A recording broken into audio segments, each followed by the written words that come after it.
Hello বন্ধুরা, তোমরা সবাই কেমন আছো? তো আজকের সময় আমরা বানাবো ফুচকা। তো সবার আগে আমরা অনেকগুলো আলু সেদ্ধ দিয়ে দিলাম।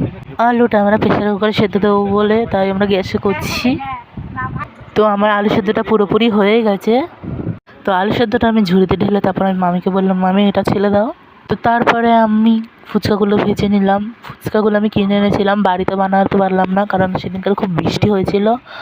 তো ফুচকাগুলো আমি গ্যাসেই ভেজে নিলাম। তো প্রথমে আমি একটা ফুচকা দিয়ে দেখলাম যে ফোলে নাকি। তারপর পরপর সেই পদ্ধতিতে আমি অনেকগুলোই ভেজে নিলাম। সেই তেলে আমরা 4-5টা শুকনো লঙ্কা ভেজে নিলাম। তো আমার টোটাল ফুচকা হয়েছিলো 1 হাঁড়ি আর 1 গাবলা। তো আমার দিদি ওদিকে আলুটা মাখছিল।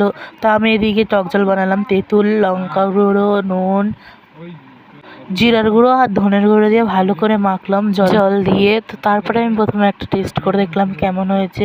মোটামুটি সবই ঠিক ছিল, খালি নুনটা একটু কম ছিল তাই নুনটা আমি দিয়ে নিলাম। তো তারপর খেয়ে দেখলাম কেমন হয়েছে, খুবই ভালো হয়েছে খেতে। তারপরে সবাইকে দেওয়া হলো, খুব সুন্দর হয়েছে, সবাই খেয়ে বললো। তো দেখা হচ্ছে পরবর্তী ব্লগে। তো টাটা।